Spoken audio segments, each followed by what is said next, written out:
Hi guys, ako po ang yaya ni Queen. No, we are both the yaya of our family. Ako ang katulong ni Queen maglalaba. Ako pa lang nagtuturo sa paglalaba. So you are my teacher. Yes. I'm with her during her labada episodes.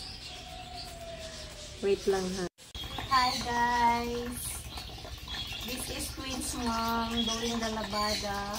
Guys, I am really the original labada queen. Okay.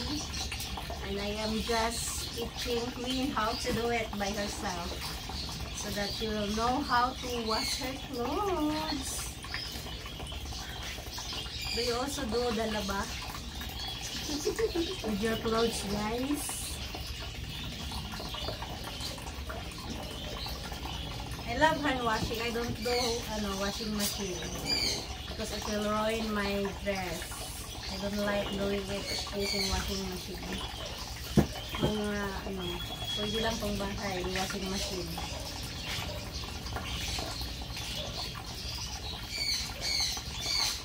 Ang ganda naman ng filter eh.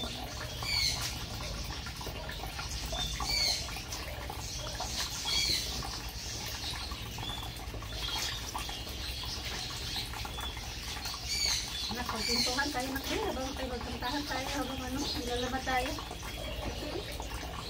Kantahan? Wala, ang sakit na agad ng likod ko. Pangalawang langgana ko na to. mas masakit ko yung puwet ko. Puwet mo? Bakit mo nang sumasakit sa'yo? Hindi ko alam. Upo kasi ako. Galaba. I'm sitting in a not comfortable pose. I-upload ko kayo si Caritin sa akin. By the way guys, alam niyo na namatay si Pope Francis. Nilibing na nga kahapon eh. Oh. Of course, everyone knew about it. Meron kasi akong nakita na there might be a new Pope na galing sa Philippines. Like, it's one of Pope's successors. Yeah, si Bishop Antonio Tagle. Bishop I met him personally na. Oh, talaga? Yeah, before, sa Tagaytay, umatin ako ng mass. Ano yung sinabi mo sa kanya? Wala naman, kasi ako yung pinabasa niya ng first reading. Tapos Tagalog pa yun. Hirap magbasa ng Tagalog. You are the first. You're Diba my first reading? First reading during the mass? Yeah. Yeah, ako ang nagbasa. Ikaw yung nag-officiate ng mass doon. Mayroong, How old were you there? wala pa. Ano pa lang ako nun? Parang 23 years old. That was 20 years ago. Oh my gosh. Yeah. Kasi I have a friend na sister. Alam mo yung madre? Yeah. Yan. Tapos, meron kami inatinan na celebration yung Tagaytay na it's like anniversary. Tapos, si Bishop Tagi ang nag-mass. It happened that I sit in front. Tapos, naghanap sila ng magbasa ng reading. Tapos nilapitan ako ng isa sa mga ako yung pinabasa. Wow. Oh, it's real, it's true. Tagalog. Yun. Ang Ang bait mo niya, yung bishop. Ano ba? Yeah. I think we met a bishop before when you were in church in Bohol. Yung nagano si Ate Princess. Ha? Yung tawag nun? Iba yun si Kim. Ha? Oh. Diyan lang dito yung sa Amos. Ay, akala ko dun sa si Confirmation Kim noon. Confirmation. Di ba may bishop dun? Kasi ang magko-confirm talaga na bishop. Ikaw din dapat magpapa-confirm ka na tapos ka na ng baptismal. Kaya ni Kuya. Sabay-sabay ni Kuya.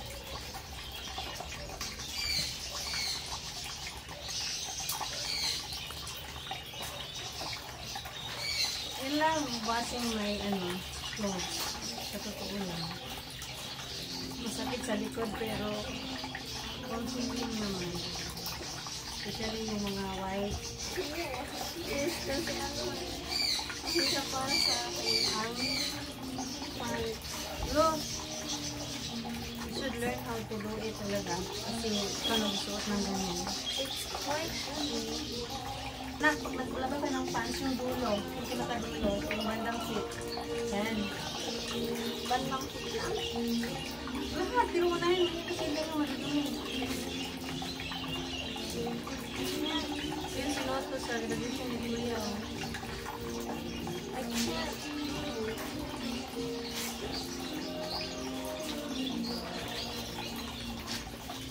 Gusto mo niya, tides yung suot ko na graduation. I love washing my clothes. Cute dish. I'm already cute. Your dad is preparing lunch. Si Ian Benedasyon. Nakumanta ka na, Nakbe? Marunong ka pa kumanta na hopelessly devoted? Nakalimutan ko na ang lyrics eh.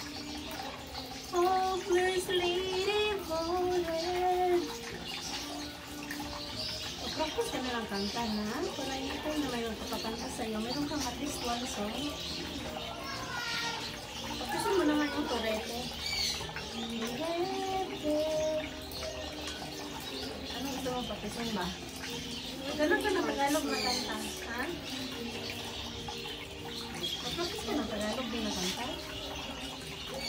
Kantahin mo yung mga kanta ni Moira de la Torre na mga hugot na kanta. Hiwalayan. Paubaya.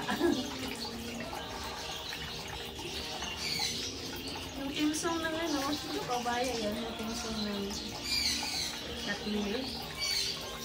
Diba? I'm not singing Katniel. I mean, si Daniel. yung You Love Again. Katden. Yung kumanta nila. Like, hindi sila ang kumanta. Hindi yung soundtrack. Linisin mo mabuti ang dulo ng ano, yan din ang dilo mo, ang dumi.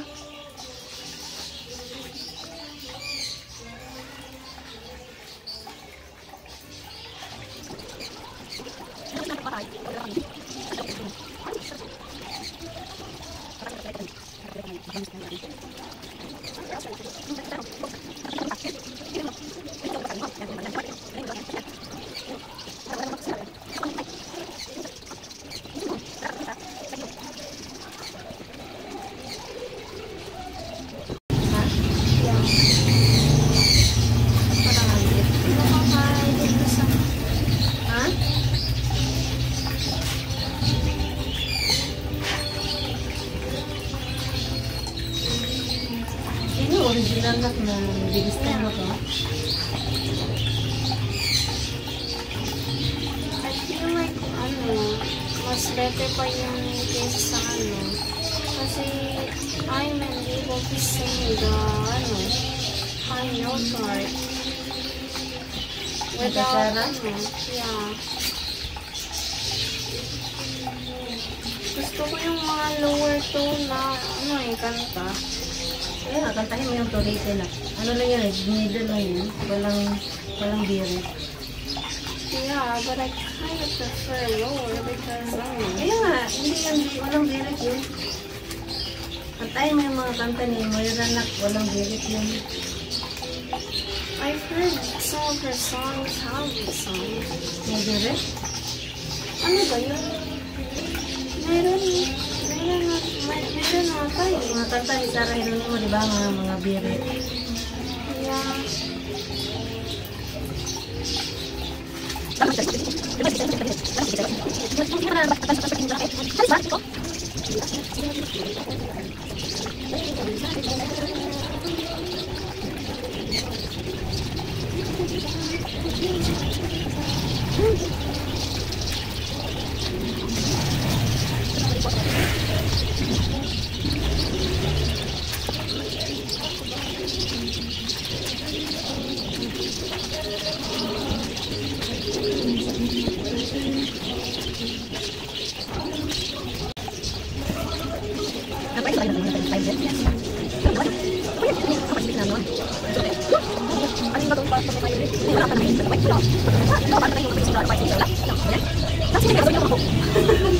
Diba? Paano naman yung ano? Paano hindi tinuruan paano magpatay ng apoy?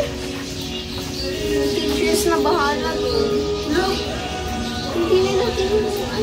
Tinuruan kami. Hindi ko alam sa kanila. Takbo lang kami. Ano sabi naman sa'yo? Ano siya tinawisan? Eh kasi tumatakbo kami. Tapos Kailan natin pa kayo? lumabas kami. Ang init kaya doon sa labas. May alarm ba doon sa school niyo? Tara! Ganun. Yeah. Saan nakalagay ang alarm? Inside our classroom.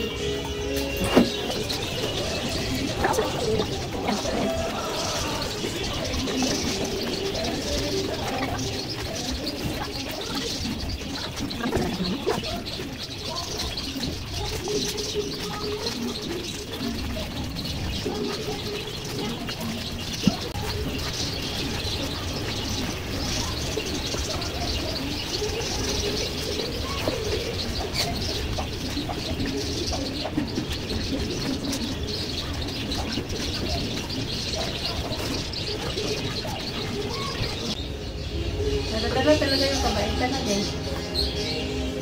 Pag mabait talagang kalooban mo na, it reflects outside. No?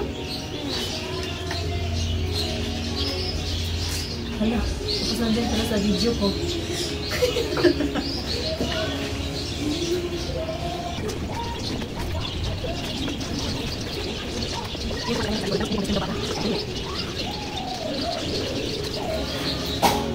Sometimes it's okay not to be someone's best friend as long as you know that you are special for that person. Hindi naman lahat kailangan mong best friend, diba? Para maging special. Diba?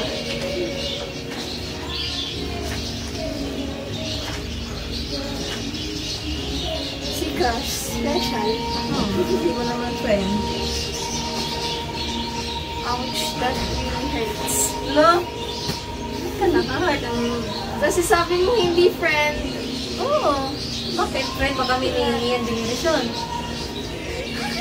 Ha? But I don't take offense. There are realities in life that you just have to accept.